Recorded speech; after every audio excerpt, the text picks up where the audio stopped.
Pat, give us the update. I mean, you obviously lost a fight in November because of the staph infection. Yeah. I mean, what was that like?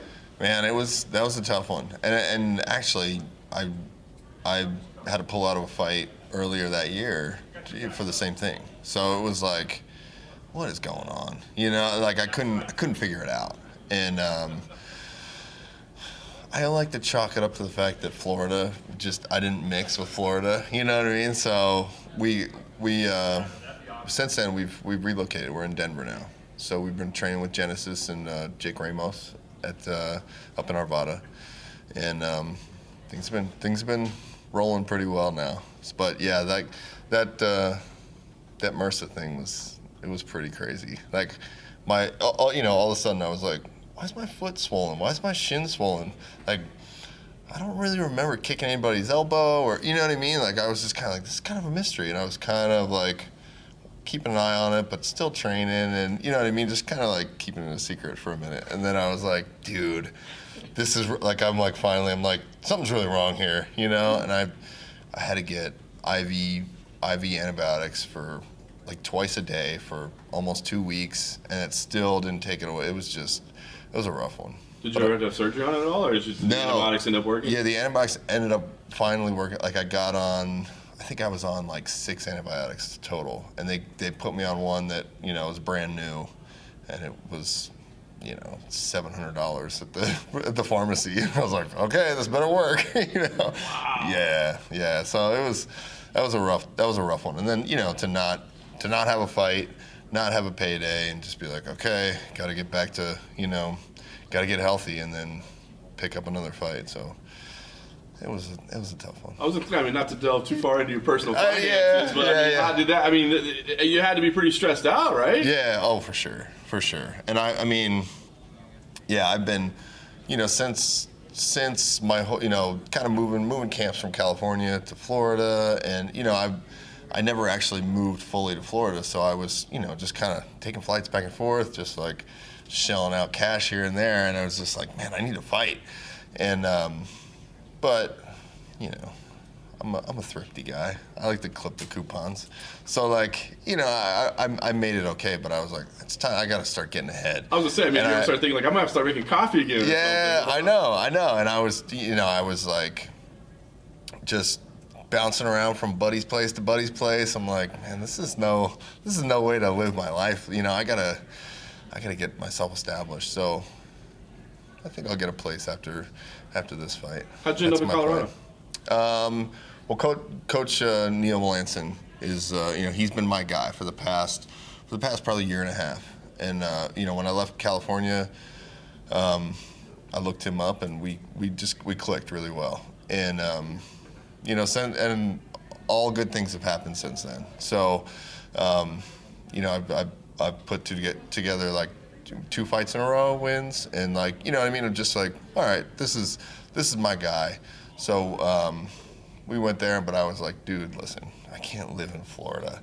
Like, it's just, I'm a mountain guy. You know what I mean? Like, I just can't live this beach lifestyle down in down in Boca Raton. You know what I mean? So I was like, we gotta figure something out. So he just kind of like pointed his finger on the map. He's like, I think I'd like Colorado. I'm like, I think you would too, because I was like, I really like it there. You know what I mean? I'm like, that's a place I'll move.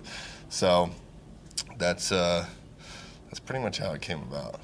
But yeah, but I, just the way that the fight went, or the timeline was, I still, I was like, I'm not gonna move fully until things get settled. I don't need the stress of that. So I've just been kind of renting a place for a couple months. I'm still living out of my suitcase, and but I think after this, things will settle down. You mentioned the 2-fight winning streak. I wonder, do you feel like you have momentum in the division right now, momentum in your career? Does it almost feel like with the delays, like you're starting over? Yeah, I know, yeah. I was really excited that, because they booked me pretty close after that fight, and I was like, yeah, let's go. I want to keep this steam rolling. And, so the staff thing really threw me off. But it's only given me time to improve. And, during that camp, I started feeling really good. Just you have that confidence and you have that momentum. Everything really starts to come along. But, when you're an old man and you have to take 2 or 3 months off, it's probably not a bad thing, So it was good. It was good get me refreshed and then really get me refocused. Like, okay, I really need to get back into this. I really want this. So nice. And last thing for me, I mean, putting this matchup back together, was that important to you? I mean, this is the fight you lost. Did it matter to you, or? Yeah, I wanted this fight, and I was like, I was bummed when they rebooked it, and I was like, man, this is the fight I really wanted, because I've been training for it. You go through a camp and you train specifically for a person. So I was, at the time I was like, man, all that work is kind of lost, but. Yeah, I was excited when we got it booked again. So.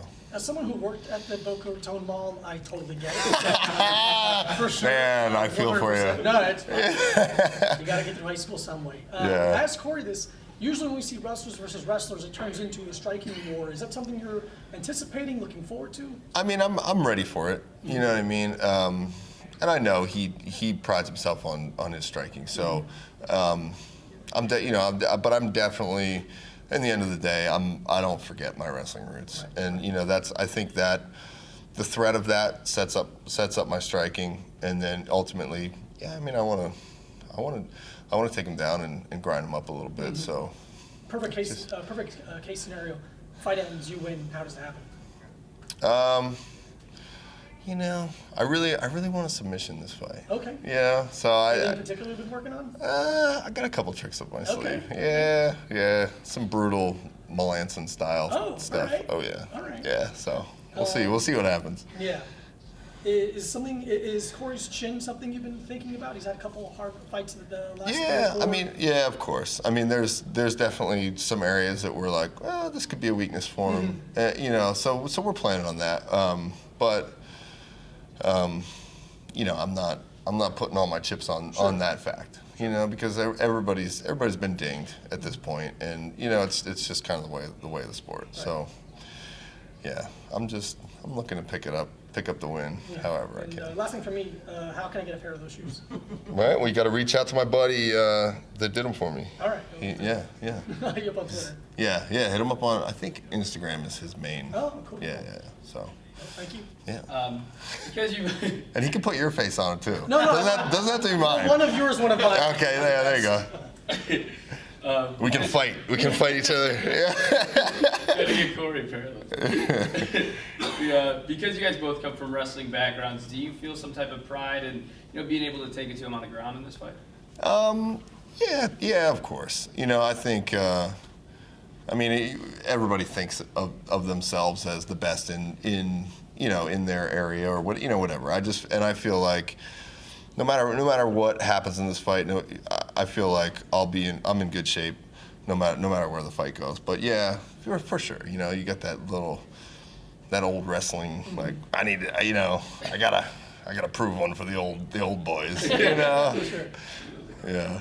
That's it for us. Thank you. Cool. Thanks, Given the loss that Anderson had at 217, were you surprised that the UFC put it back together now that he's off 2 losses? Is it something that you asked for? Or? Yeah, I was surprised, and I mean, it wasn't.